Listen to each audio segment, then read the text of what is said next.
do Núcleo de Estudos de Religião, que é da Universidade Federal de Goiás, da Faculdade de Ciências Sociais, e é um núcleo focado nos estudos do fenômeno religioso na sociedade brasileira, com ênfase aqui no estado de Goiás. É um núcleo interdisciplinar do campo das ciências sociais, mas que tem dialogado aí com pessoas de outras áreas, psicologia, teologia, enfim, para pensar de fato a realidade social, né, principalmente brasileira, a partir do fenômeno religioso. E o nosso convidado de hoje, né, vocês viram que o tema é um tema bem contemporâneo, né? Enfim, o nosso querido Fábio Pi vai falar sobre a questão da religião na política brasileira, principalmente com ênfase aí na questão do governo federal, o governo atual, né? Então eu queria apresentar rapidamente o Fábio.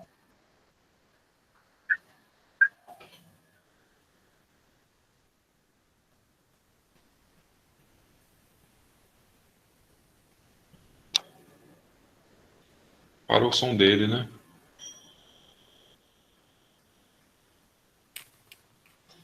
Flávio, vocês não estão me ouvindo?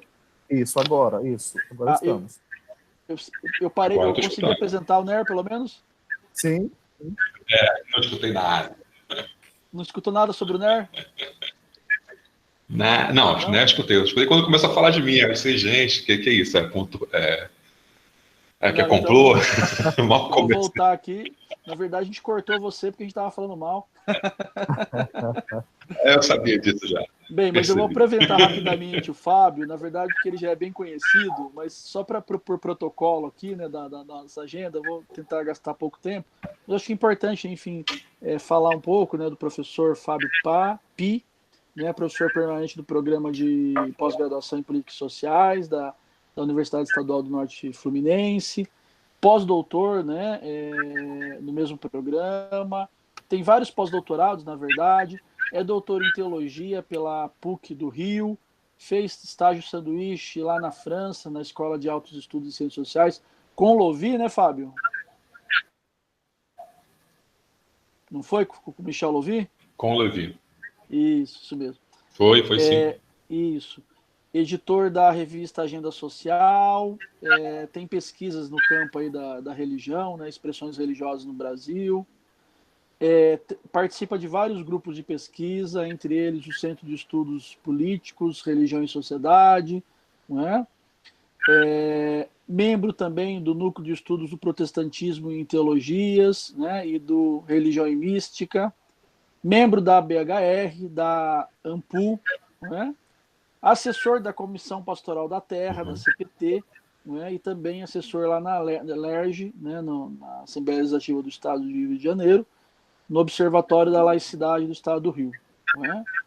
Então, enfim, tem um currículo aí imenso, convido vocês a visitarem o currículo Lattes dele para conhecer os artigos, principalmente, que ele publicou.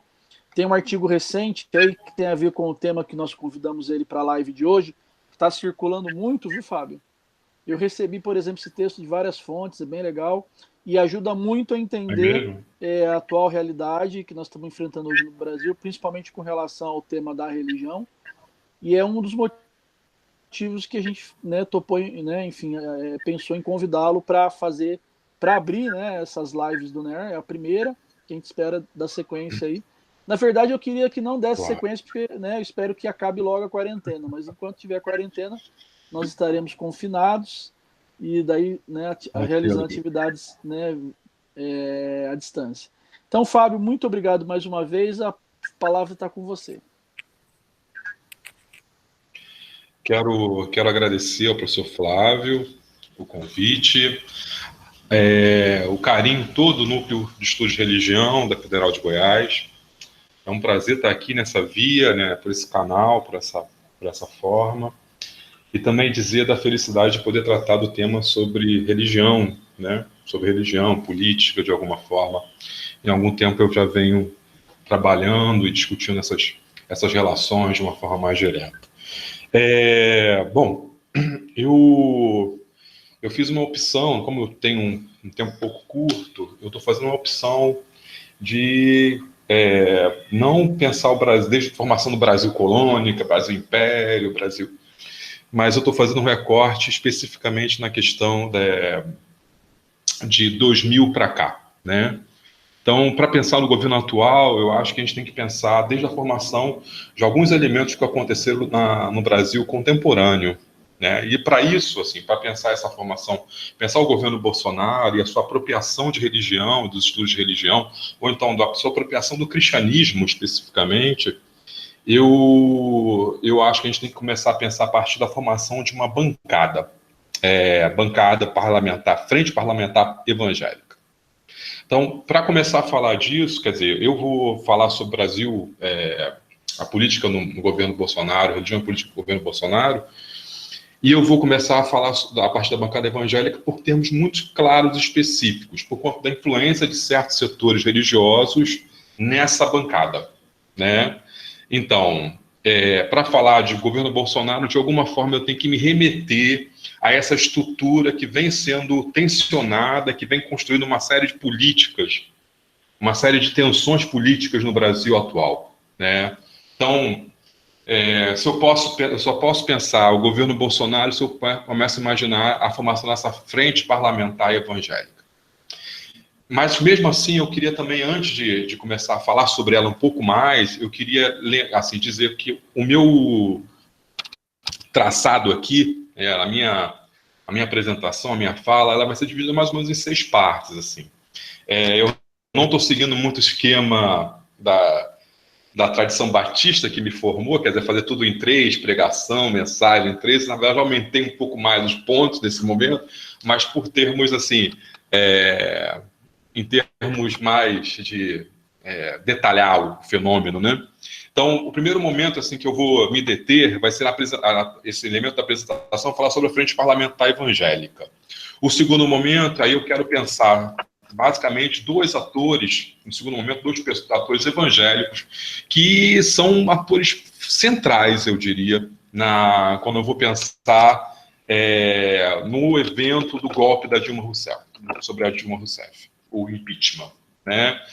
Essas 2 figuras são Marcos Feliciano e Silas Malafaia. O terceiro momento que eu queria me deter, e aí o que eu estou chamando de incubação, né? Incubação da eleição de Bolsonaro. Na verdade, quando ele começa a se aproximar do setor evangélico, começa a ter diálogos mais claros com o setor evangélico conservador. E depois disso, eu gostaria de me deter exatamente nos eventos pós-eleição. E aí eu vou dividir em dois momentos específicos sobre isso, né? Os 2 momentos específicos são, o momento da eleição, o momento 4, o momento 5, o primeiro ano de Bolsonaro na presidência, e o momento 6, o segundo ano de Bolsonaro na presidência. Então, a minha fala, na verdade, ela tem 6 pontos, 6 caminhadas distintas. Eu gostaria de primeiro voltar. Então, eu retomo aqui a minha fala naquilo que eu já tinha me proposto a fazer, quer dizer, pensar a frente parlamentar evangélica, que já era um braço, um setor da sociedade brasileira, que estava em construção, que já estava tensionando desde 1986. Já existe uma perspectiva de formar uma grande frente de evangélicos à frente do parlamento brasileiro, né? Então, isso só consegue se formalizar, de fato, assim, com uma frente, com 60 e poucos deputados, em 2003. Em 2003, eles começam a se reunir de uma forma mais clara e constroem um projeto para se formalizar que consegue só se formalizar em 2015. Na verdade, esse projeto da Frente Parlamentar Evangélica ele tem dois braços. O braço do PT, né, que ele teve um setor evangélico que apoiou demais a eleição de Lula, né, que, por exemplo, a Universal, a partir da sua TV, ela apoiou demais e tal. E também tem o braço dos próprios atores evangélicos, nesse caso, os deputados federais e senadores, tinham interesse de formar um bloco, né? Então, em 2003, por incentivo mesmo da própria política de conciliação de classe do governo de Lula, né? Governo Lula, teve uma perspectiva de construir também nesse setor uma série de representatividades, uma série de ações, e o incentivo brotou mesmo dentro do Partido dos Trabalhadores, né? Então, 2003 começa a se formalizar, começa a se desenhar essa frente parlamentar evangélica. Essa frente parlamentar evangélica, ela atua, ela age de uma forma diferenciada. Ela é pluripartidária, né? Vários atores evangélicos que participam de distintos partidos, né? Mas o que acontece é que em 2003 nós já temos uma construção de uma pauta. Vamos dizer, dentro desse setor temos uma construção de uma hegemonia, né, específica. Que hegemonia é essa? Dentro desse setor evangélico, digamos assim, dentro desse setor evangélico dos deputados e senadores, há uma perspectiva de construção de um projeto que seja para discutir fundamentalmente a questão da família. Então, em 2003 começa a se fazer, começa a ter um certo estatuto, começa a ter estatuto, começa a ter uma série de coisas, perspectiva de reuniões, mas toda essa caminhada, ela se estabelece principalmente na vontade de perceber projetos de leis que são contra ou favoráveis à construção da família ideal cristã, né? Então, em 2003, se formaliza, quer dizer, é o começo dessa formalização, que só finda em 2015, né? Mas nesse 2003 já começa a ter ações mais diretas de percepção de projetos de leis que são contra a bendita da família cristã, nesse caso, né? Então, aí, por exemplo, nós temos uma série de pronunciamentos, uma série de problemas que esse setor começa a tensionar em relação à sociedade brasileira. Então, a Frente Parlamentar Evangélica, ela é formada não por uma proeminência de setores evangélicos, vamos dizer assim, mais dialogais, né? Protestantes, dentro do protestantismo, os luteranos, os anglicanos, os batistas ecumênicos, os presbiterianos ecumênicos, mas sim o setor que mais se estabelece e que se articula a partir disso, tem interesse nisso, é o setor conservador, né? Um setor que, de alguma forma, se vincula e se estabelece a partir do fundamentalismo evangélico, né? Então, a Frente Parlamentar Evangélica,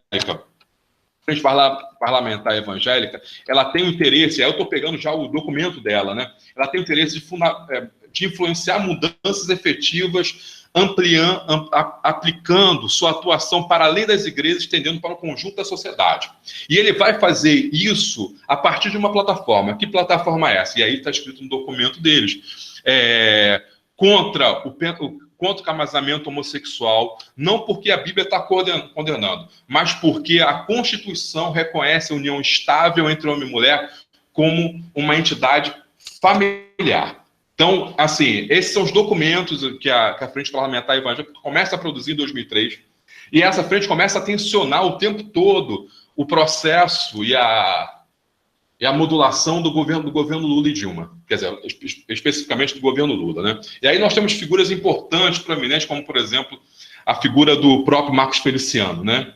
E em alguns momentos, vale a pena lembrar que, por exemplo, mensagens e pregações do Silvio Malafaia começam a embasar os documentos e as reuniões da Frente Parlamentar Evangélica, solicitando reuniões, solicitando ações, tensionando dentro da Frente Parlamentar Evangélica senadores e deputados que sim se vinculam à sua estrutura. Então, por exemplo, Silas Câmara é uma figura importante para o Silas Malafaia, né? E outros setores também podem ser destacados nesse caso, né? Então, primeiro indicar que a Frente Parlamentar Evangélica, ela, embora seja nucleada em torno do nome do evangélico, né, ela traz para si todo o detalhamento de uma leitura conservadora, dentro do conservadorismo brasileiro, né? Dentro daquilo que se reconhece como sendo elemento de conservação da família, tudo em prol de uma família idealizada cristã. Então, vamos dizer assim, o governo Bolsonaro, ele tem algum vínculo, o que se reconhece hoje, né, a partir dos próprios discursos dele dentro da Câmara, a partir da construção e da atuação da própria Frente Parlamentar Evangélica, né? Esse é o primeiro elemento que eu queria destacar. O segundo elemento que eu queria destacar na nossa caminhada aqui é que essas duas figuras, dentro do setor evangélico, absolutamente proeminentes. E aí eu estou falando de Silas Malafaia e estou falando de Marcos Feliciano. Marcos Feliciano é pastor há algum tempo já teve programas de televisão, já mudou de igreja, fez outra igreja. Ele tem toda uma circulação no meio evangélico, mas, sobretudo, ele é reconhecido como sendo um teleevangelista. Né? Teleevangelista. O Marcos Feliciano, ele atualmente, ele é do... eu não lembro agora o partido. Mas o Marcos Feliciano se reconhece, principalmente de um programa chamado A Catedral do Avivamento, né? Programa sobre avivamento. O Marcos Feliciano tem uma situação destacada desde o momento que ele começou a se eleger e trazendo o tempo todo debate sobre a questão da família, debate sobre a questão da pedofilia. Marcos Feliciano se estabelece a partir dessas pautas. Marcos Feliciano, ele em certos momentos ele chegou a dialogar com o setor do PT, mas posteriormente começou a se descolar dessa postura política. Vale a pena lembrar, e aí eu acho que é importante já para a gente desde sempre, né, que esse acoplamento evangélico ele sempre é muito tênue. Sempre é muito tênue. Quando eu estou falando disso, eu estou falando assim, olha, agora aconteceu um acoplamento evangélico às falas e os discursos de Bolsonaro. Eu estou falando em termos assim de proeminência, das grandes estruturas religiosas. Eu não posso falar que as igrejas de Assembleia de Deus, todas elas se vinculam de alguma forma à memória bolsonarista. Eu não posso dizer isso de uma forma mais clara, né? Uma forma tão incisiva, né? Mas eu posso dizer que, por exemplo, no processo da eleição do Lula 1, Lula 2, existe um acoplamento dessas estruturas evangélicas, uma tentativa de diálogo com o setor do PT. Né? Existe uma tentativa de diálogo que deve ser destacada. Né? E o que acontece agora com o Bolsonaro? Há uma tentativa de quer dizer, há uma proeminência, há uma forma de diálogo muito claro, mas eu acho que isso ainda isso é tênue ainda. Se eu for pensar de forma geral, acho que ainda é tênue, né? Isso deve ser analisado com calma. Então, primeiro momento, segundo momento, seria destacar a atuação de evangélicos no golpe, no impeachment de Dilma Rousseff. E aí eu queria pegar as falas do Marcos Feliciano pedindo o impedimento da Dilma. Quer dizer, diante do impedimento da Dilma, 2, 3 dias antes, ele chegou na Assembleia e falou, né? No dia que se diz que há um golpe no Brasil, não há um golpe, há um golpe de sorte, porque a democracia nos dá essa liberdade de tirarmos aquele que comete crime. Se permanecer, seria uma ditadura, não seria uma democracia. Esse momento é o momento do Brasil, como tendo no país um passado limpo. O Brasil, sendo uma nação jovem, sendo democrática, precisa respirar ares de esperança. E passada essa época de tribulação, vamos entrar em um novo período de esperança, onde os brasileiros devem se unir. Principalmente nessa plenária, quando vamos decidir onde os remédios terão de ser colocados no país. E serão remédios amargos. Porque o país está quebrado, a economia está quebrada, o novo governo que vem, e nesse caso ele está decretando já que houve impedimento, né? Que a bênção de Deus haja sobre ele e que a Bíblia possa iluminar a sua caminhada. Tal como diz Provérbios 29:2, quando o justo governa, o povo se alegra. Deus abençoe a população brasileira. Como vocês podem ver, né, há todo um discurso, e é uma coisa que eu gostaria de destacar, assim, já, né? Eu gostaria de destacar que essa discussão evangélica de ligar textos bíblicos com o parlamento, quer dizer, com a discussão das plenárias, com a discussão dos discursos políticos, eu acho que isso vem se aprofundando ao longo dos anos, e principalmente a partir da proeminência desse setor evangélico, muito preocupado com a quantidade de citação de versículos, muito preocupado com o embasamento bíblico da sua caminhada, né? Além do Marcos Feliciano, nós também temos o setor, também temos o Silas Malafaia falando algo interessante, 2 dias antes também do impedimento de Dilma Rousseff numa live. E aí eu estou dizendo, ó, Feliciano é um deputado e tudo mais, mas Marcos Ciro Malafaia não tem uma atuação política tão direta. Quer dizer, isso eu acho um engano muito, muito complexo da gente estabelecer. Embora não seja um deputado, vereador, não tenha um cargo no legislativo, Ciro Malafaia, ele tem sobre si pelo menos 30 vereadores e deputados na sua comunidade religiosa, né, que está sob influência direta dele, né? Então, assim, dizer que ele não atua diretamente, eu diria assim, olha, pode não ser ele, mas pelo menos ele se reconhece, estabelece, mantém diálogo, né? Então, assim, nesse dia, né, nesse processo de impedimento de Dilma Rousseff, Ciro Malafaia disse assim, Lula não tem foro privilegiado. Querem colocar ele sob foro privilegiado.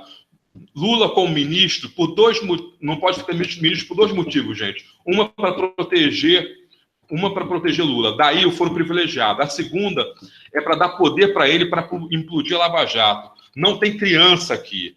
Essa é a verdade nua e crua. Quando nós não podemos escolher nada do que está acontecendo. Não podemos esconder nada do que está acontecendo. E todo mundo sabe que Lula é o chefe de tudo isso que está acontecendo. Minha gente, eu termino dizendo, impeachment já. O Brasil não aguenta mais. Deus abençoe você, Deus abençoe o Brasil, Deus abençoe essa nação. Então nós temos, assim, setores, como, por exemplo, Ciro Malafaia e Marcos Feliciano, que são absolutamente ligados aos trâmites políticos do Brasil, quer dizer, atualmente, a cada fala de Bolsonaro, a cada dia de Bolsonaro, entrave de Bolsonaro, o Ciro Malafaia se posiciona com live. A cada fala do Bolsonaro, o Feliciano, não tão, de forma tão recorrente como o Ciro Malafaia, o Feliciano se estabelece e concorda numa live com Bolsonaro. Então, assim, além desse aparato da própria política, da própria inserção política, da própria atuação política e da própria utilização dos meios midiáticos que a política dá já, os atores como Marcos Feliciano e Ciro Malafaia se utilizam o tempo todo do apetrecho midiático próprio pessoal para poder queimar, se utilizar e propor temas políticos o tempo todo. Então, assim, o segundo elemento que eu gostaria de destacar é esse, o elemento do Ciro Malafaia e Marcos Feliciano como sendo agentes propositivos no momento do impedimento. Vários deputados citam eles, vários deputados citam a importância dos ditos deles, e o próprio, nessa época, o deputado federal, o senhor Jair Messias Bolsonaro, o tempo todo dialoga com esse sujeito. Vale a pena lembrar que Jair Messias Bolsonaro já era membro da igreja, já frequentava, a esposa dele era membro. Jair Messias Bolsonaro já frequentava a igreja de Ciro Malafaia na época do impedimento, né? Então, essas relações são muito tênues, elas são muito próximas, né? Não são relações díspares. Esses sujeitos o tempo todo estão em diálogo um com o outro, né? Então, Ciro Malafaia, o Bolsonaro frequenta a comunidade, vai na comunidade, a esposa ia na comunidade da época, né? E aí o terceiro momento que eu gostaria de destacar, e aí já comecei a falar sobre ele, né, sobre Bolsonaro e a incubação evangélica da sua eleição, né?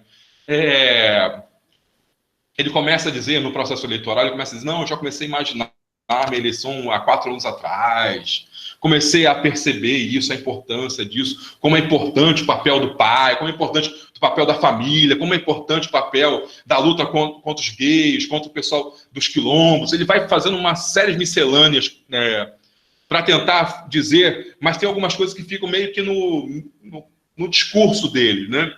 Quando ele vai dizer, eu comecei a me preparar, eu acho, e aí a minha ideia, né, é que ele começa a preparar a eleição se ajustando, construindo essa acoplagem com o setor evangélico. E aí isso é muito simples de ser destacado, né? Muito simples de ser destacado.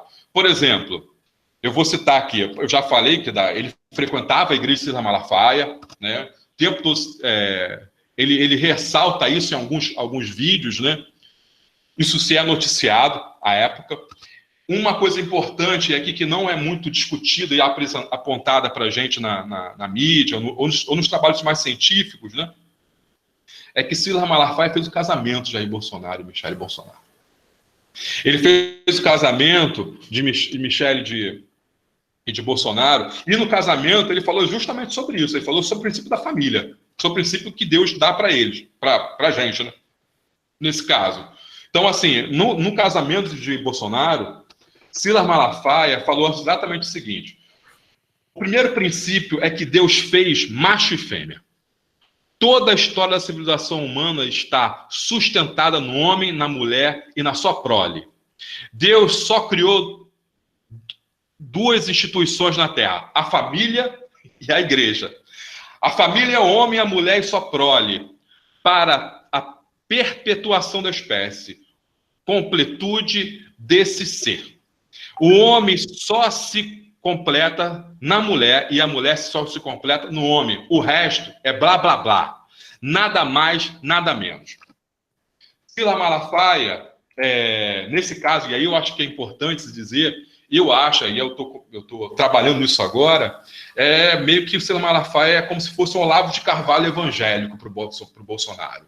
É um intelectual, né, que salta um monte de texto, uma porção de discussões teológicas para que Bolsonaro possa aprofundar, ou então, pegar alguns elementos e trazer para dentro da sua própria discussão política, né? Então, assim, o que eu posso dizer de uma forma específica é que, para mim, o Malafaia é um grande mentor, se não o dito, mas ele tem um contato muito direto com o Bolsonaro. Ele foi, quando o Bolsonaro sofreu a facada, ele foi lá para orar, né? Quando o Bolsonaro se elegeu, Bolsonaro foi para a igreja de Silas Malafaia, para ir lá à frente receber a bênção dos pastores da igreja, né? Então há uma relação muito próxima aí, tanto é que ele fez o casamento da Michele com o Bolsonaro, né? E aí eu queria separar aqui a apresentação para mostrar.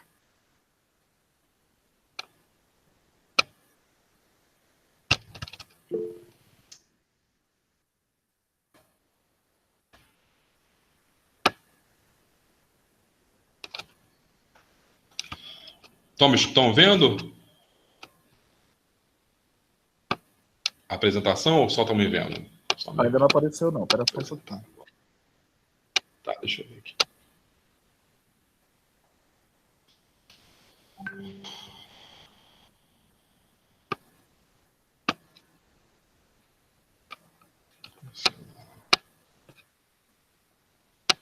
Problemas. Tá bom, eu vou ficar sem. Não tem problema. Depois eu passo, pessoal. E aí ia mostrar algumas fotos de Michele Bolsonaro e Jair Bolsonaro no casamento. Jair Bolsonaro e Michele Bolsonaro no casamento. Eu ia mostrar também o batismo de Bolsonaro. Né? Depois, se tem fotos, se quiserem, eu mando para vocês aí. É o slide? O batismo de Bolsonaro com a família. É aquele slide? Hã? É aquele slide? Isso, aquele slide. É só você clicar aí à direita que vai aparecer 3 pontinhos. Aí você vai apresentar agora. Igual você fez aquela hora. Apresentar. Uhum.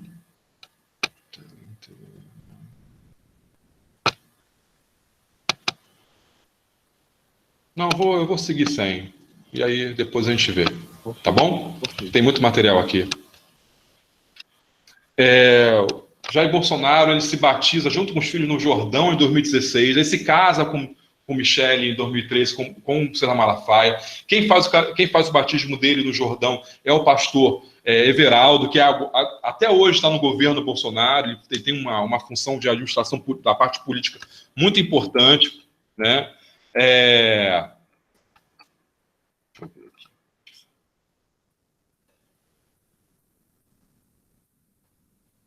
E aí chegamos então ao processo, assim, eu acho que é uma incubação, né? Quer dizer, uma incubadora disso, né?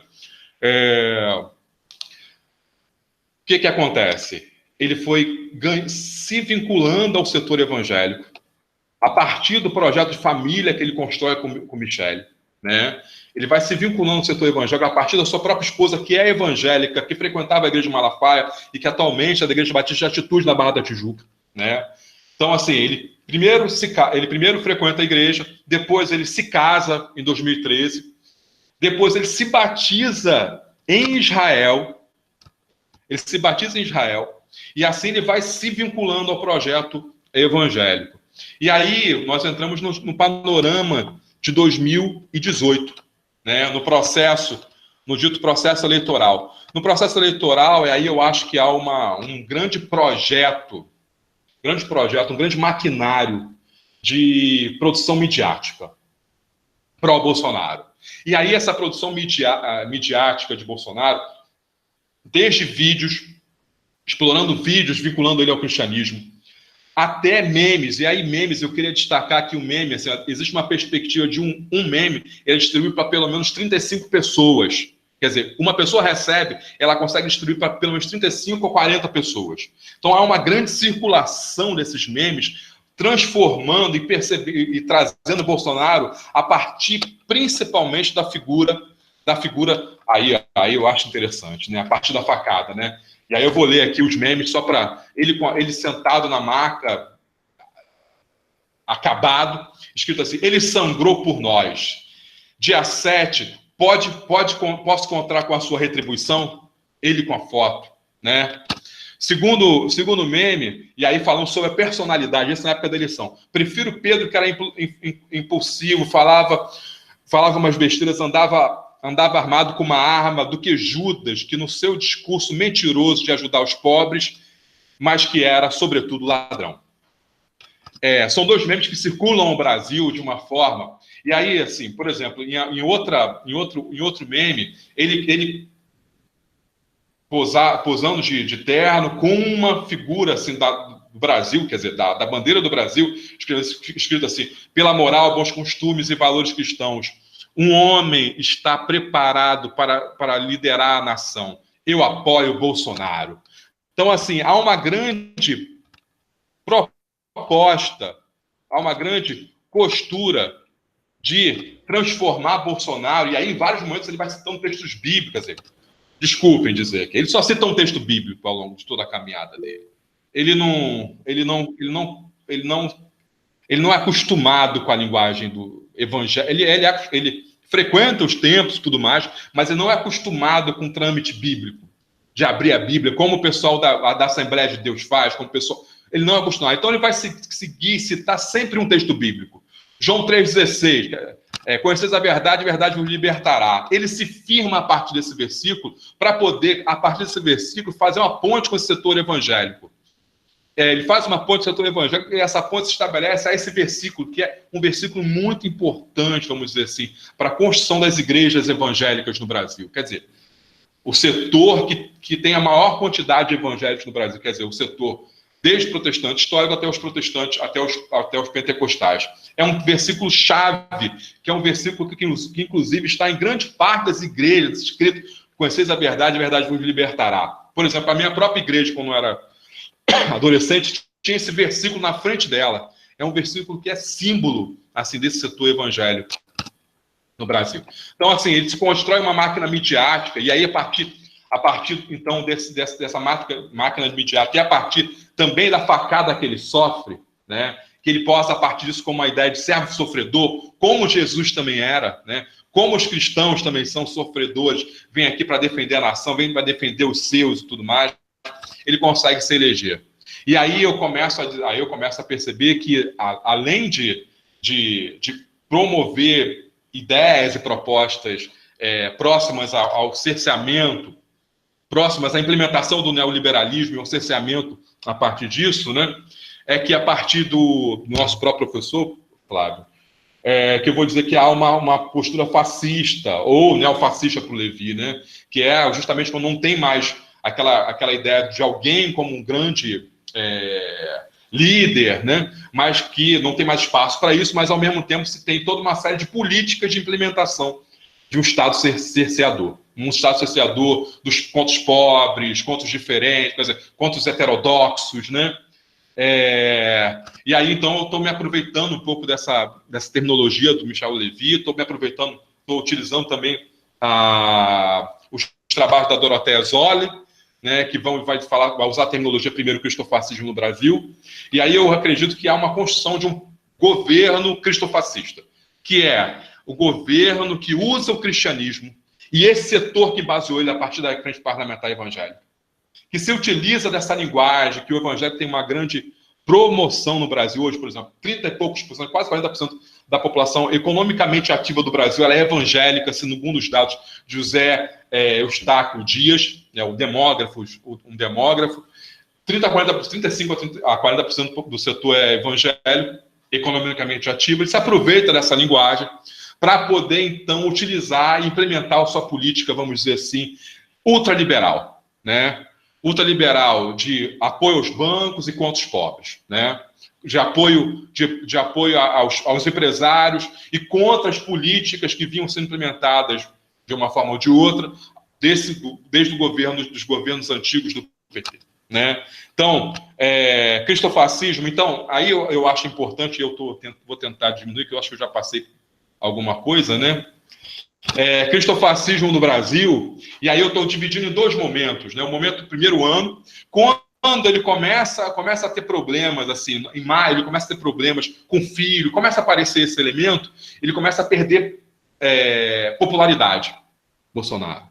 E aí, então, começa uma série, de novo, gerado por conta do gabinete do ódio, que começou a se mobilizar a partir disso, né? Ele começa a gerar uma série de memes, uma série de falas, vamos dizer assim, vinculando novamente ele ao cristianismo, né? E aí, com alguém também que encarou a Globo, alguém que teve coragem de dizer para a Globo ir contra ela, né? Alguém que teve coragem de lutar pelo Brasil, né? E aí tem, ele encarou a Globo, Folha de São Paulo, reitores esquerdistas, a classe artística privilegiada, ele encarou o sistema e não deixará você ficar sozinho. Quer dizer, e aí eu queria também deixar destacado isso. Ele, além de ter problemas com heterodoxos, com os comunistas, com o setor GBLT, QIs, ele, além disso, ele também tem problema, quer dizer, com um setor que é o setor mais intelectualizado, quero dizer, dos setores acadêmicos, né? Então, ele vai dizer o tempo todo que há uma postura ideológica, há um problema com as humanidades no Brasil, né? E ele faz isso o tempo todo a partir do jargão, conheceis a verdade vos libertará. Está tudo isso acoplado no bloco do Bolsonaro, né? Então, o primeiro ano... Então, tem vários memes que ele distribuiu. E aí eu queria destacar, eu não vou ler, que eu ia fazer a leitura, mas eu queria destacar a atuação e a fala de Bolsonaro no primeiro ano do seu mandato, a ação dele e a fala dele na Marcha para Jesus. E eu acho que isso foi, assim... Porque a Marcha para Jesus de 2018, ele falou 2 frases. Na Marcha para Jesus de 2019, Bolsonaro fala algumas coisas que eu acho que são interessantes para a gente, né? Falando sobre o vínculo dele com o setor evangélico, o vínculo dele com a família, a nação. Ele vai, feliz a nação cujo Deus é o Senhor, Brasil feliz, vocês foram decisivos para mudar o... Então, ali ele está meio que agradecendo a atuação dessas grandes corporações evangélicas. E aí eu estou falando, a igreja Renascer em Cristo, a igreja que promove a Marcha para Jesus, a Cila Malafaia estava nessa, quer dizer, não estava apoiando essa ação da Marcha para Jesus, Marcos Feliciano também estava. Então, assim, ele devolve o que ele tinha meio que recebido do apoio dos evangélicos na Marcha para Jesus, né? E aí o segundo Maia, ele consegue muito bem se reajustar nos problemas de inserção social que ele estava tendo até então. Então, há uma série de ações, desde vídeos, áudios, memes, fotos dele, e principalmente o comparecimento dele de grandes eventos evangélicos da época. E aí acontece o seguinte, com a pandemia, e aí eu estou chegando no meu texto para terminar aqui, né? Quando está chegando perto da pandemia, quer dizer, diante do posicionamento dele contra o isolamento social horizontal, ele começa novamente a ver a sua popularidade cair. E a partir desse processo de perda de popularidade, Jair Messias Bolsonaro, quer dizer, e aí eu lembro muito bem, né? Pouco antes da Páscoa, a notícia de que ele voltou a se reunir com a base, quer dizer, com o setor intelectualizado dele, né? Que aí é o gabinete do ódio, né, especificamente. E aí eles bolam uma série de memes e bolam uma série de ações em prol da Páscoa. E aí, essas ações na Páscoa começam justamente com a convocação do jejum do dia de Ramos. Que aí ele decreta o dia de oração de jejum. Há um decreto presidencial. E aí ele vai dizer assim, ele sabe muito pouco sobre o mundo evangélico. Assim. Deixa eu dizer aqui. Ele vai dizer que ele se converteu, não se converteu. A esposa dele é evangélica. Ele se diz às vezes evangélico ou não. Isso que é engraçado no discurso dele da Marcha para Jesus. Né? Mas aí o que acontece? Ele embora se arrogue evangélico, né? Evangélico, conservador e tudo mais, ele não tem um dado fundamental do evangélico hoje. Quer dizer, ele não tem conhecimento bíblico ou dessa teologia que é conservadora, né? Então ele vai dizer, ele só usa, ele fala pouquíssimas palavras nesses vídeos, nessas promoções, por exemplo, na Marcha para Jesus, ele usa poucas palavras religiosas, assim, de uma teologia, né? O que ele faz mais diretamente, e assim, muito pouco, ele vai dizer sobre o jejum. Domingo é o dia de jejum. Ele disse uma coisa muito próxima a isso, é muito pouco, assim. E aí o vídeo que passou pelo Brasil todo, falando sobre a promessa de Deus em crônicas e tudo mais, e depois vem os líderes evangélicos, e aí são mais ou menos 40 líderes evangélicos que apoiam esse dia de jejum. Eu queria chamar a atenção para as pessoas, para o pessoal aqui que está me escutando, é que justamente esses líderes que gravam são justamente a base evangélica, as grandes estruturas evangélicas que apoiam o Bolsonaro. E aí eu vou. Assembleia de Deus, vamos dizer assim, pelo menos o pessoal das lideranças da Assembleia de Deus apoia. Né? Eles gravaram um vídeo pró-Bolsonaro. Né? E aí eu quero destacar Sila Malafaia, como eu já tinha falado, Feliciano grava. Deixa eu dizer também, por favor, tem um pastor da Convenção Batista Brasileira que também fala. Né, o pastor da Igreja Presbiteriana, Hernandes Dias Lopes, ele vai fazer um vídeo, ele faz parte desse vídeo favorável a Bolsonaro. Então, o que nós temos ali, nesse vídeo, nessa postura? Nós temos uma grande articulação da base social de Bolsonaro. Base social religiosa, evangélica, cristã. A gente pega a semana toda, desde segunda, quarta, sexta, sábado, domingo, ele vai fazendo no seu Instagram, nas suas redes sociais, ele vai fazendo uma série de apelos religiosos por conta da perda da base social dele. Né? Vai fazer uma série de apelos religiosos, vai colocando versículos bíblicos, e aí está no texto que eu escrevi para a Intercept, né? Coloca textos bíblicos, ele vai falar, ele aparece para os cristãos que vieram peregrinar, né, com a imagem da Santa de Fátima, né? E aparece na frente lá na saída do Planalto, e eles vão dizer assim para ele: a Santa é contra o comunismo, por isso que nós apoiamos você e você é ungido por Deus. Que é interessantíssima essa coisa, eles carregando a Santa, dizendo que a Santa a Santa não é contra os índios, como historicamente contra as tradições indígenas, a nossa tradição negra. Não, a Santa é contra o comunismo. É uma outra coisa.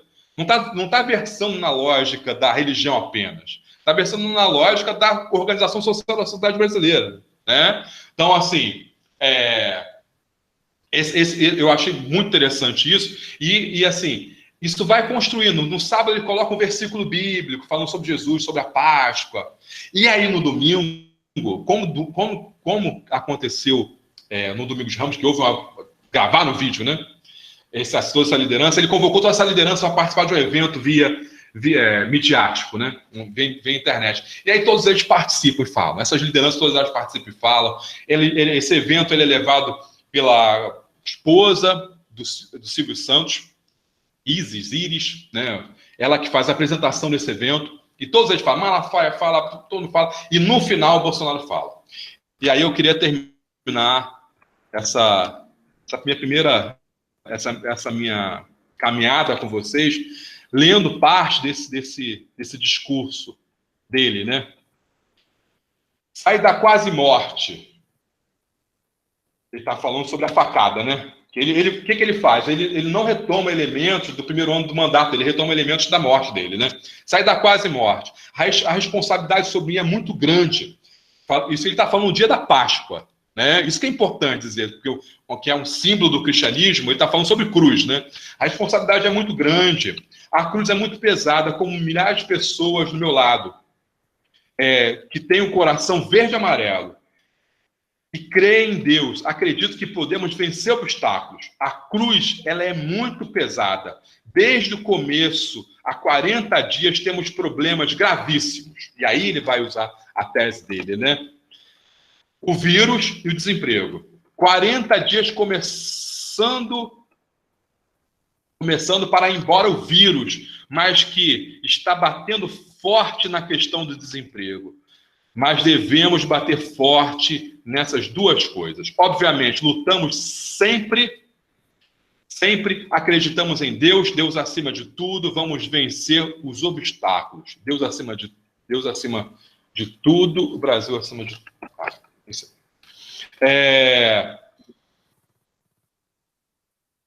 Ele vai, nesse dia, e aí eu acho que ele está fechando a caminhada dele, ele está indicando como Jesus sofreu na cruz, no madeiro, como teve a Via Crucis. Ele também passou pela Via Crucis para conseguir se eleger e se manter no governo após a eleição. Principalmente agora, o grande problema que ele tinha, quer dizer, que ele tem até hoje, né? Novamente, essa discussão sobre relativização da quarentena, novamente essa discussão sobre a questão dela ser vertical ou horizontal. Como ele defende, ele está defendendo aqui. Tem que manter empregos e manter o pessoal vivo, as pessoas vivas. Então, ele quer relativizar a quarentena horizontal em prol da vertical. E aí ele vai construir o argumento mais complexo de todos, né? Que é o argumento, olha, com isso eu posso entregar pessoas com problemas cardíacos, problemas crônicos para a morte. Há uma política de assumir esse cristianismo, assumir essa idealização do cristianismo, ele assume uma política direta, de pessoas podem morrer. Não tem jeito. Então, e aí, falando sobre isso, uma repórter, recentemente, há 2 semanas atrás, ela perguntou para o Bolsonaro: e aí, Bolsonaro, morreu 5.100 pessoas aqui no Brasil, os números já estão muito grandes, ele vai falar o que todo mundo repetiu agora. E daí? Lamento. O que quer que eu faça? E aí ele vai usar novamente, eu não sei se o pessoal percebeu. O que quer que eu faça? Sou Messias, mas não faço milagres. Quero agradecer a oportunidade e abrir aqui para o diálogo. Peço desculpa pelo tempo, passei completamente o tempo, mas estou aí para a conversa, tá bom? Agradeço Flávio, agradeço o pessoal do NER. Estamos aí. Desculpa. Ok. Obrigado, professor Fábio, né, por essa fala tão importante, né? E aí a gente fica aqui pedindo mais, né?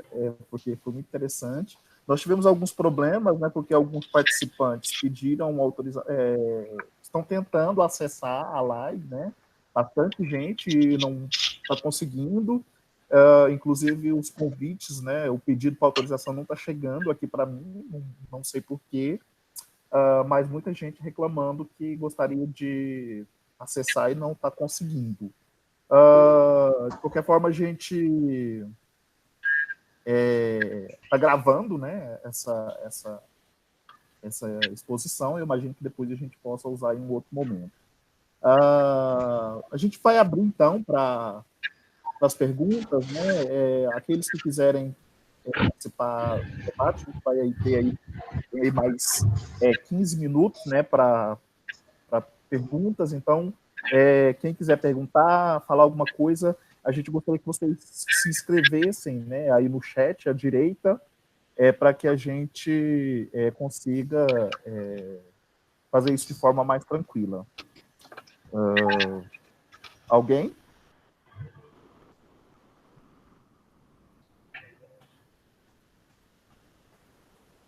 O Tiago Barbosa. Claro, Thiago? Péricles.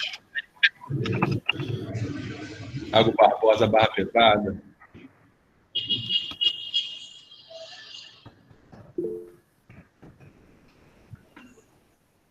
Thiago, nós não estamos te ouvindo. Abre seu microfone, por favor.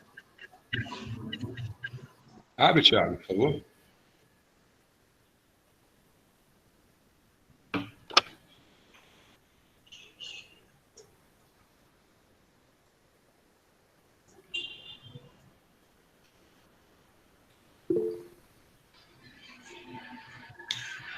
Já não está conseguindo escrever. Deixa eu ver se eu consigo por aqui. Pode escrever a pergunta, Thiago?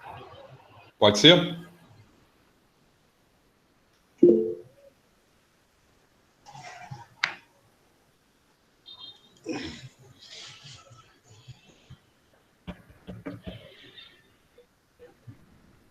Por mim, tudo certo, Pérez.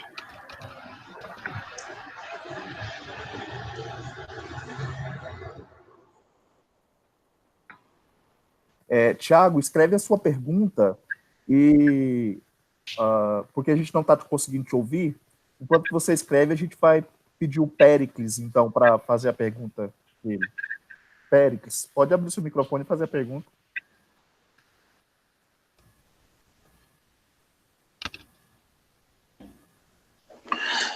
Boa tarde. Eu sou Péricles, Boa tarde, professor. Péricles Andrade, sou da Federal de Sergipe, professor aqui do Programa de Ciência da Religião, parceiro de Flávio de muitas pesquisas.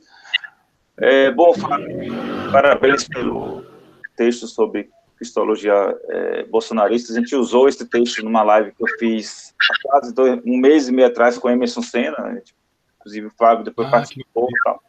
E eu acho que eu mandei esse texto para muita gente e eu acho que a gente tem uma nova fase nas estudos sobre religião no Brasil. A gente está deixando um pouco todo aquele debate sobre crescimento evangélico, perda de fiéis católicos. Eu acho que o que tem se colocado, sobretudo pela forma como os pentecostais têm se postado na cena pública, eu acho que esse é o tema do momento. Você traz essa discussão, a gente tem feito bastante discussões, sobretudo no campo das lives, e eu achei muito interessante essa ideia que você está trazendo de pensar, e aí nos remete à ideia do Ronaldo Fonseca, de Almeida, de pensar essa onda conservadora quebrada, de pensar figuras emblemáticas como Olavo de Carvalho para um grupo, para o chamado Gabinete do Ódio, mas pensar o Malafaia como esse interlocutor junto às comunidades evangélicas.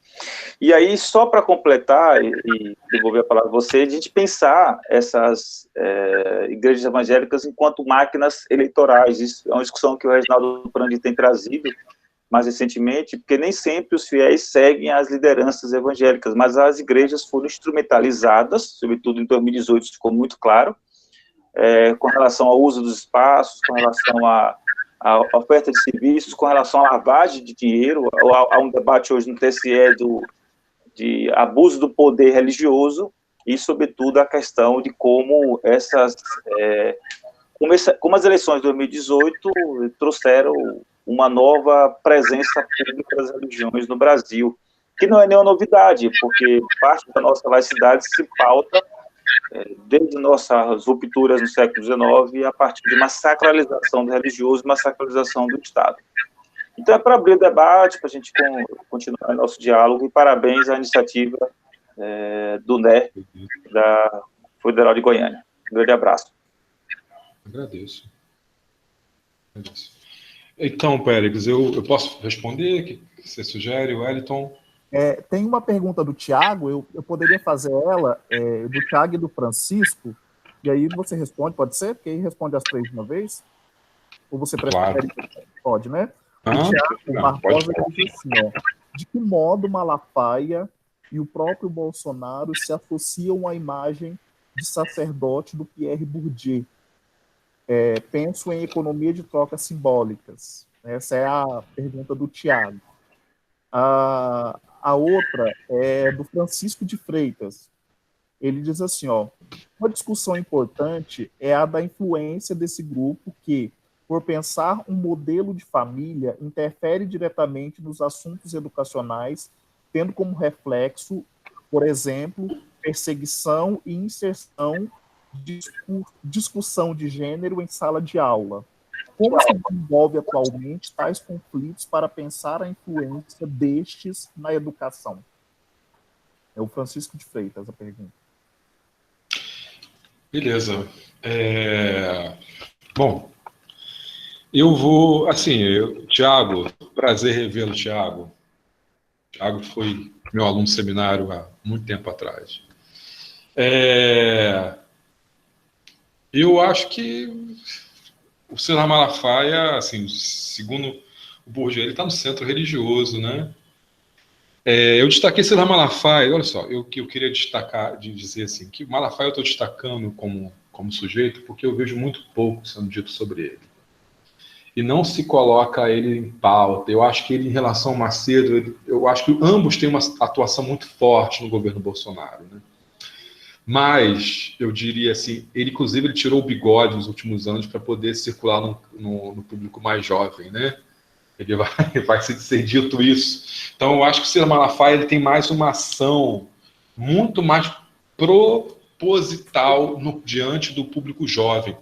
E, assim, nesse material que eu escrevi sobre Malafaia, eu pego a fala dele no evento Descende que teve, no começo do ano, que ele fala para os jovens evangélicos. Ele meio que indica meio que uma forma de talibanismo, assim, um novo talibã no Brasil. Quer dizer, o muçulmano não abre mão uma vírgula. Por que a gente abre a mão da vírgula? O jovem evangélico vai para a universidade e se converte e começa a relativizar sua fé, né? Então, assim, o que eu acho é que deixa-se muito de lado a atuação intelectual, a atuação do César Malafaia no setor, e se pensa muito nesses grandes caras que são donos de televisão, pensa muito em relação ao IURD, né, que já deu espaço, por exemplo, na eleição, deu 30 minutos no debate eleitoral para o César Malafaia. Mas o César Malafaia ele faz lives diárias apoiando, tentando de todas as formas queimar Moro, tentando de todas as formas queimar as pessoas que vão contra, de alguma forma, o governo Bolsonaro. Ele vai dizer, eu sou contrário, eu apresento minha discordância em relação ao governo Bolsonaro.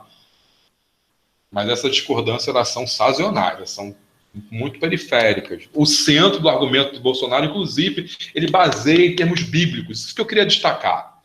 O governo cristofascista no Brasil, ele tem uma forma... Quer dizer, ele se articula junto ao setor evangélico. Esse setor evangélico permite a ele um cabedal de abordagens do cristianismo que ele, inicialmente, não apresenta. Vamos dizer assim, ele tem inteligências teológicas. Que inteligências teológicas são essas? Para mim, a grande inteligência teológica que está sob o prisma de Bolsonaro se chama César Malafaia. Mas...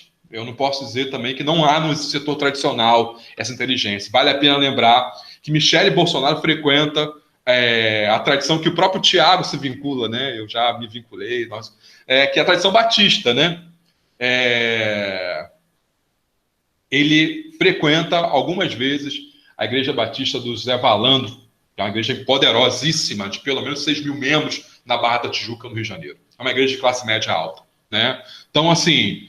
a gente tem que também ver, e assim, de alguma forma tentar mobilizar, ou então discutir, ou então, de uma forma, polemizar tanto o governo Bolsonaro, quanto esse setor que, hoje em dia, permite a atuação do Bolsonaro de forma direta. Então, para mim, tem que colocar esses dois elementos. O governo Bolsonaro e seus intelectuais, né?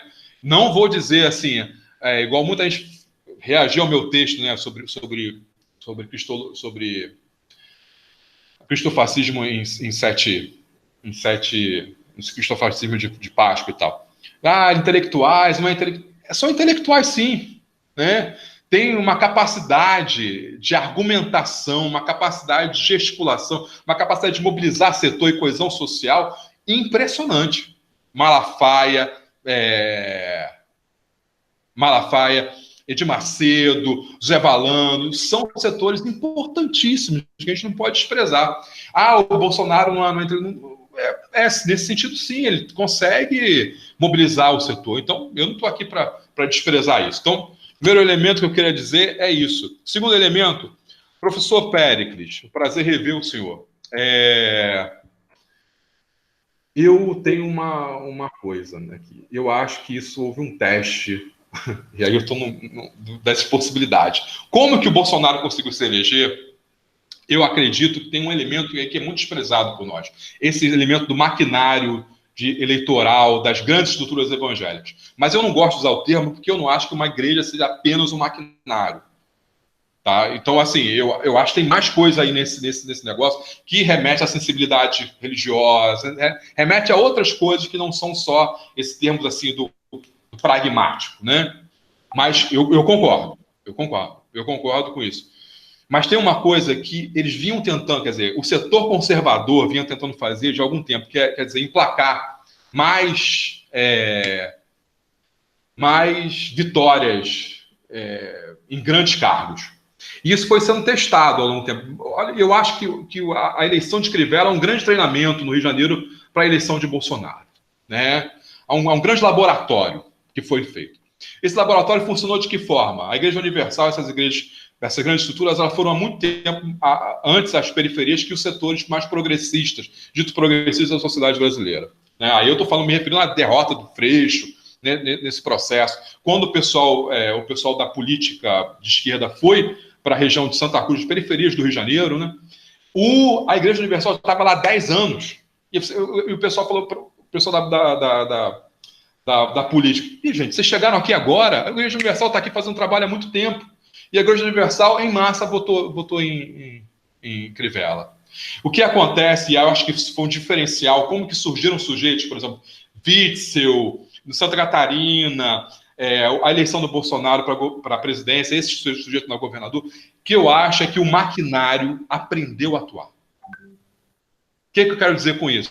Não se fez como antigamente, fazer um mês de campanha. Se fez uma campanha muito pesada na semana eleitoral, para não permitir a mudança, para não permitir isso. Então, aí, diante da eleição do Bolsonaro, né, nessa semana da eleição do Bolsonaro, eu fiquei extremamente, eu fui sendo derrotado ao longo do processo, assim. O que eu quero dizer? Poxa, segunda-feira a Igreja Metodista lançou um comunicado dizendo que provavelmente vai apoiar Bolsonaro. Terça-feira a Igreja Batista lançou aí depois vem a Assembleia de Deus, a Universal avisou, e a semana toda eles foram próximo à eleição indicando qual seria o apoio político. Eu acho que a gente não teve como fugir disso. Só rapidinho, só complementando o que você está dizendo, a Assembleia de Deus, nas suas escolas bíblicas, trabalharam os mesmos temas do projeto de Bolsonaro durante um ano. Então, concordo plenamente com você. Isso vem sendo trabalhado há um bom tempo. E quando eu uso essa metáfora máquina, não sou eu, mas para a gente pensar como funciona. Mas eu também concordo com você que acho um pouco também muito forte e reducionista. Mas isso vem sendo trabalhado ao longo de um bom tempo e não aconteceu somente no Brasil. A América Latina tivemos processos muito próximos, com algumas vitórias, por exemplo, em alguns países. E, no caso da gente, juntamente com toda aquela discussão, aquela construção antipetista, da questão da Lava Jato, então foi um discurso construído, concordo com você, a partir da conjugação de vários fatores. Maravilha. E aí eu vou... Obrigado, Pérez. Obrigado. E aí eu vou para a questão do Francisco, que ele pode repetir para mim, por favor? Que foi a questão da educação, né? Isso. Como que é? Do Francisco, ele pergunta o seguinte: como se desenvolve atualmente tais conflitos para pensar a influência destes na educação? Isso é um problema que a democracia vai ter que dar conta, né? E eu acho que tem que construir mais inserção social, da discussão de religião. Eu acho que a discussão de religião ela é muito deixada de lado em vários setores. Por exemplo, eu acho que É uma bobeira a gente deixar apenas a discussão de religião para as grandes estruturas religiosas. Eu acho que a discussão de religião ela tem que estar pautada em outros locais, por exemplo, na educação. Mas, claro, uma discussão de religião que seja plural, né? Que se apresente as mitologias, que se apresente as diferentes abordagens de religião, né? Que não se faça proselitismo religioso, que tenha uma série de sanções e atuações sobre isso, né? Eu acho que a gente deixar esse debate na escola, e aí eu também não estou, eu tenho essa preocupação de dizer assim, olha, a escola não pode ser a salvação do Brasil, não. Eu não acho que ela seja a salvação do Brasil. Não, eu não acho que essa igreja, a escola seja, eu não quero entronizar a sua escola, só quero dizer, é uma pena o debate religioso na escola ser tão omisso em relação às demais estruturas religiosas. Vale a pena dizer que toda semana o fiel da Assembleia de Deus assiste Escola Bíblica Dominical e assiste o culto. É uma estrutura de grande vazão social. Como que eu vou fazer para... Eu preciso arranjar instrumentos outros, que não apresente, não é um problema com a fé evangélica, não é, nem com a fé conservadora católica, é só o não reconhecimento que existem outras tradições religiosas, que existem outras dinâmicas de estruturação de fé, de ser, que são fundamentais para a gente, para reconhecer e para construir um projeto de nação mais democrático, pelo menos. É claro que eu quero mais que democrático, mas assim, pelo menos democrático, né? Nessa democracia dita liberal que a gente vive, né?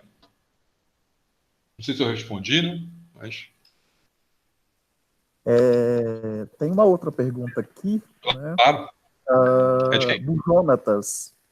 Ele diz o seguinte, do ponto de vista simbólico e discursivo, quais são as implicações políticas na formação da mentalidade evangélica, uma vez que Malafaia atua como um pedagogo? Uma vez que Malafaia... o Jonas é pedagogo, né? Foi o Jonas do Rio. O outro é do Guilherme Pereira. Ele diz assim, há dentro das igrejas evangélicas alguém que tenha se posicionado publicamente contra Silas Malafaia, ou pelo menos criado resistência a essa imagem de Messias em torno da figura do presidente?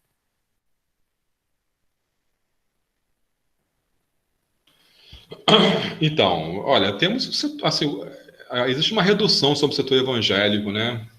O setor evangélico que aparece na mídia, nos grandes setores midiáticos, ele é mais plural do que isso, né? Do que se vê. E aí eu vou citar o próprio Henrique, né? Que estudou no seminário quando a gente trabalhava, o Henrique Vieira, tem o setor, tem o Ronilson Pacheco, Pedro Grabois, tem vários Tiago, que está aí, tem esse pessoal todo que tenta tensionar de alguma forma. Diz, olha, o evangélico não é só isso, né? Por exemplo, tivemos debate. O Henrique, eu acho que teve um dia que ele foi chamado para debater com o Silas Malafaia, alguma coisa assim. Não sei se isso aconteceu, se esse evento aconteceu, né? Isso eu acho que seria interessante. Eu não acho que ele deveria ir, mas pessoalmente... Porque o pessoal, eu conheço pastores que dialogam, que foram para os debates com Malafaia. Aliás, uma forma do Malafaia expandir o seu cabedal, o seu meio evangélico, é participar de um grande programa que quase todo evangélico assiste, que são chamados debates. Debate da Melodia, da Rádio Melodia, debate da MK. O Malafaia se notabilizou a partir desse debate, quando ele se exaltava. Né? Coloca as veias para cima, fica vermelho, fala e grita. Tem amigos meus que participaram do debate com o Malafaia, pastores e tal, e que dizem assim, não dá para debater com ele porque não é pelo argumento dele, mas porque ele começa quase a te xingar na tua cara e você não pode xingar naquele meio, né? Você não pode. Ele está te xingando e você não pode, né? Ele vence por causa disso. Então, Malafaia é uma figura interessante, ele é acostumado, assim, ele é belicoso, ele é acostumado com essa coisa do debate, do embate, e para ele é importante, ele não está sozinho nisso, né? O setor evangélico brasileiro, assim, no geral, ele meio que sente o cheiro das guerras que formaram os Estados Unidos, por exemplo. Isso eu não posso deixar de destacar. esse belicismo, os cânticos que são utilizados nas igrejas tradicionais, nas igrejas pentecostais, elas suspiram esses ares, né, da guerra. Por exemplo, os grandes cânticos evangélicos, os grandes cânticos protestantes no Brasil, né, ou, por exemplo, da Reforma Protestante, eu não posso deixar de lembrar aquele canto chamado Castelo Forte ao Nosso Deus, quando Lutero escreveu esse canto. Na verdade, Lutero estava celebrando com Deus, será que é Deus? Não sei. Celebrando com Deus a morte dos camponeses, né? E a espada do rei sobre os camponeses naquele dia. Então, assim, eu não posso deixar de dizer que esse setor evangélico protestante, ele tem um dado belicoso. A guerra é importante, assim, a guerra, aí vamos falar, a guerra espiritual é importante, né? Guerra espiritual, mas não é só guerra espiritual, né? Se celebra a morte do menino que acabou de morrer, de ser falecido por conta da polícia aqui no Rio de Janeiro, né? Tem setores que estão felicitando, assim, olha, ainda bem que aconteceu, é menos...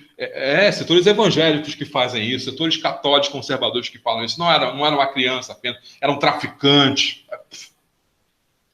Não posso deixar de dizer assim, olha, o conflito, esse molde, esse estereótipo do evangélico, ele se estabelece muito bem com a lógica do conflito e da guerra.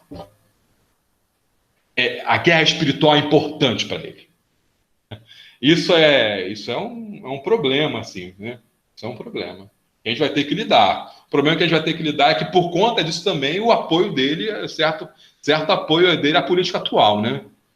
Vai ter que saber lidar com isso. Ok. Tem uma outra pergunta aqui, que é do... a Dora, né, saiu, ela não pôde continuar. O Pedro, né, ele diz assim, ó, boa tarde, tudo bem? Não consigo utilizar o microfone, então vou mandar a pergunta por escrito. Professor Fábio, já é possível perceber o movimento da CNBB nesse projeto de Bolsonaro e seus aliados e no atual contexto de crise de seu governo? Olha, eu diria que, a priori, a CNBB ela é um adversário, como o Bolsonaro no primeiro ano já disse, né?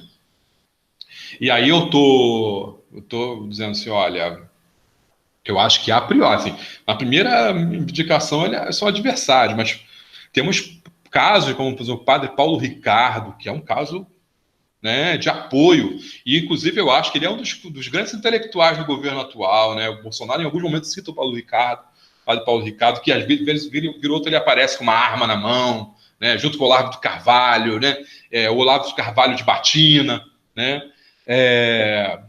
Eu diria que, a priori, a CNBB ela é um problema para o governo Bolsonaro, principalmente a figura de Francisco, né, principalmente a figura do Papa Francisco. Mas, se você vai nas paróquias, eu vi em Campos, eu vi várias mensagens dos padres apoiando a eleição do Bolsonaro na época, e apoiando a política de Bolsonaro na época. Isso não é também... vale a pena lembrar o importante Antônio Gramsci, né?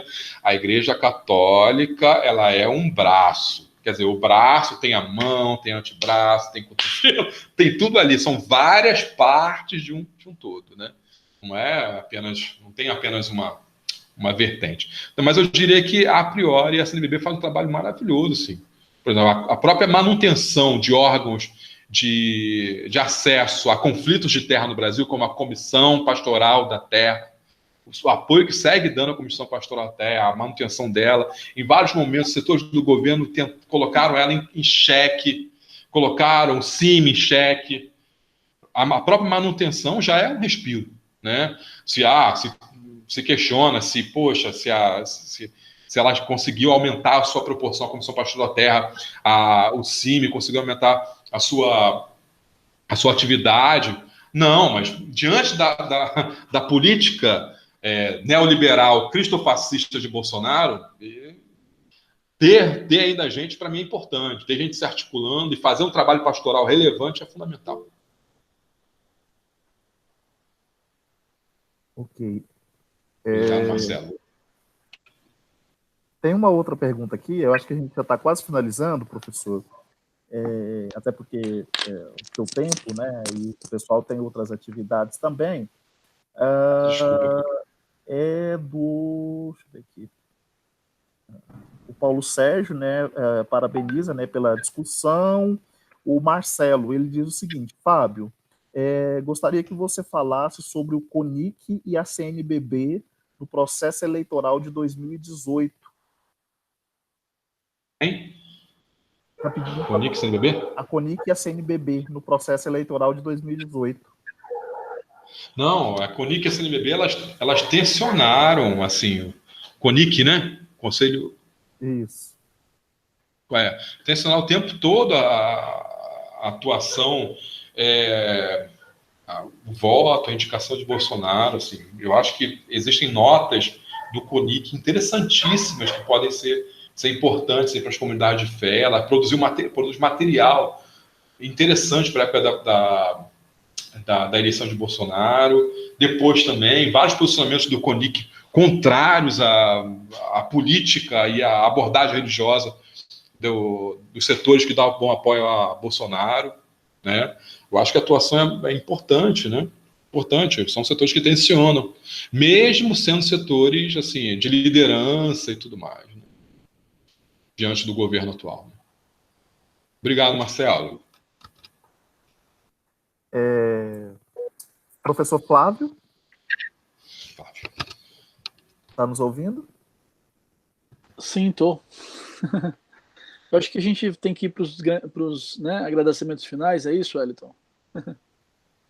Ok. Eu quero agradecer a participação de todos que conseguiram entrar. Agradecer demais aí o debate, a participação do Fábio. Foi muito esclarecedor aí a sua apresentação, o debate. A proposta da live era um pouco nesse sentido mesmo. Nós aqui do NER, a gente se reúne sempre na terceira quarta-feira do mês, à tarde, na UFG. E, em geral, vamos debater, a gente debate sempre as pesquisas do pessoal do NER, né, dos pesquisadores e pesquisadoras, e também um tema atual. Né? Então, essa live foi aí esse tema atual, e sempre uma publicação recente, então nós cumprimos com a tarefa com a sua presença, e eu agradeço demais, viu, Fábio, por ter aceito. Eu que agradeço. Eu quero agradecer a circulação, a possibilidade, o espaço, dizer da importância de debater estudos de religião no âmbito nacional, dizer que da importância do Flávio, do setor do NER, né, de trazer essa discussão dentro da Universidade Federal. É uma discussão um tanto quanto complicada por vezes, mas é importante, como também do Péricles, também no próprio programa de Sergipe, né? As dificuldades são muitas. Dizer da importância, assim, olha, diante do cenário atual, de discutir religião de forma democrática, de forma de acesso a diferentes expressão, pluralidade, é algo que deve ser celebrado, né? E que se apresentar, hoje em dia, por exemplo, se a gente pega as falas de Bolsonaro, se a gente pega as falas de Malafaia, todo esse setor, apresentar o diferente é tudo que eles não querem, nesse caso, né? Todo projeto que eles não querem. Então, dizer da felicidade de poder participar disso, ser o primeiro a apresentar um trabalho nesse contexto, dizer da felicidade, dizer do carinho disso, dizer, olha, estamos aí para construir pontes também, para desenvolver trabalhos, e dizer, olha, se a repressão vai ficar nesse nível, se a construção do Estado ultraliberal vai ficar nesse nível, pelo menos a gente vai conseguir cada vez mais tentar se articular e tentar achar mais caminhos, outras vielas que nós não tínhamos acesso e não fazíamos na época. Né?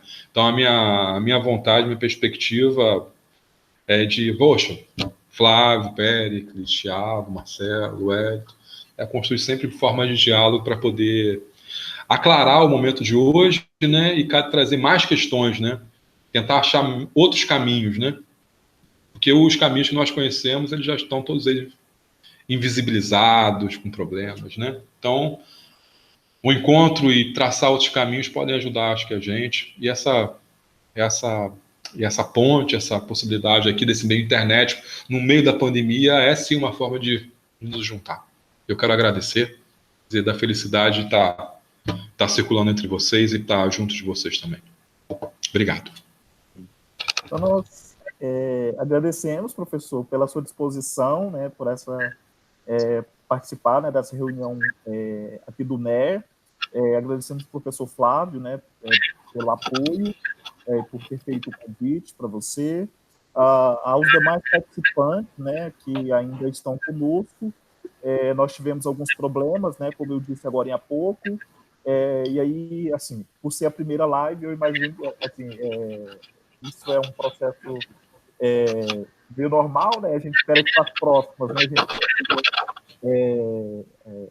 não ter tantos problemas, porque muitas pessoas queriam ouvir a sua fala, né? Nós tivemos aqui bastante mensagem de pessoas que não conseguiram entrar pelo Instagram, né? E aí a gente tentou verificar o motivo, não conseguimos, então a gente pede desculpa, né, por esse contratempo, né? E esperamos ter a oportunidade de te ouvir mais uma vez, né? Tá aí sempre portas abertas para o senhor, e para os outros pesquisadores que estão aqui na sala também, não dá para mim citar o nome de todo mundo, mas eu sei que tem professores de outras instituições que estão aqui conosco, né? E nós agradecemos mesmo de coração pela participação e esperamos estabelecer aí um diálogo forte, né? Nos fortalecendo ainda mais, porque somos nós que somos responsáveis, né, por fazer uma leitura crítica, né, desse momento que nós estamos vivendo em relação à política e à questão religiosa. Agradeço. Eu só posso falar só uma última coisinha? Se puder disponibilizar, porque tem gente aqui, principalmente me ligou aqui ao longo do processo, disponibilizar no Instagram e tal, então o vídeo e tal, para que a gente possa circular também, né? Acho que é uma outra forma. Ok. Tá bom? Obrigado. Quero agradecer. Obrigado, hein? Valeu, gente. Tudo de bom, hein?